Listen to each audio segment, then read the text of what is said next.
In a land called the House of Bread, there was no bread. Bethlehem's fields were cracked and dry under a relentless sun. Famine drove a man named Elimelech, his wife Naomi, and their 2 sons from their home.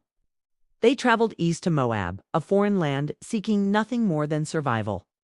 But what started as a temporary escape became their new reality. Years passed. Tragedy arrived quietly. Then, all at once, Elimelech died, leaving Naomi a widow.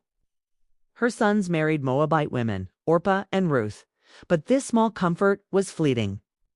Soon after, both sons died. 3 widows were left alone. No protection, no provision, no future. Naomi's grief turned to bitterness. She felt abandoned by God. Then news arrived. The famine in Bethlehem was over.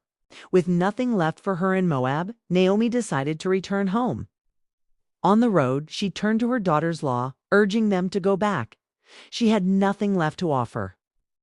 Orpah, weeping, kissed Naomi goodbye and turned back to her people. But Ruth refused. She clung to Naomi and spoke words that would echo through history. "Where you go, I will go. Where you stay, I will stay. Your people will be my people, and your God, my God." Ruth chose loyalty over logic, faith over familiarity. She placed her entire life into the hands of Naomi's God. This was a covenant, a bond stronger than blood. They arrived in Bethlehem as the barley harvest began. Whispers followed them. "Can this be Naomi?" the women asked.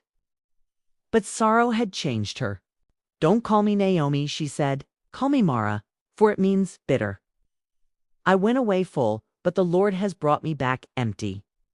Yet standing beside her was Ruth, living proof that she was not as empty as she felt. To survive, Ruth went to glean in the fields, gathering leftover grain, humble work for the poor and the foreigner. By what seemed like chance but was truly divine timing, she found herself in the field of a man named Boaz, a relative of Naomi's late husband. Boaz was a man of integrity and kindness. He noticed Ruth and heard about her unwavering loyalty to Naomi. Moved by her faithfulness, he offered her protection and provision, ensuring she was safe. He blessed her not because she demanded it, but because her character reflected the heart of God. Ruth, in deep humility, accepted his kindness with gratitude. When she returned home with an abundance of grain, a crack appeared in Naomi's despair. She recognized the name Boaz.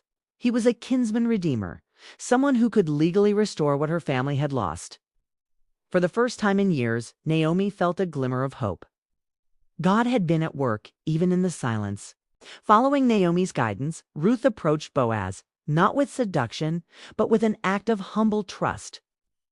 She asked him to fulfill his role as redeemer for her family. Boaz, a man of honor, promised to act faithfully and righteously, and he did.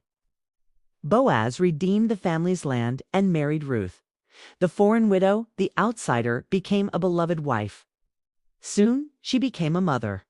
Naomi held the child, her grandson, in her arms. Her bitterness washed away, replaced by overwhelming joy. The women of the town celebrated with her. The one who was empty was now full. That baby's name was Obed. He would become the grandfather of the great King David. And from this same lineage, just generations later, Jesus Christ was born.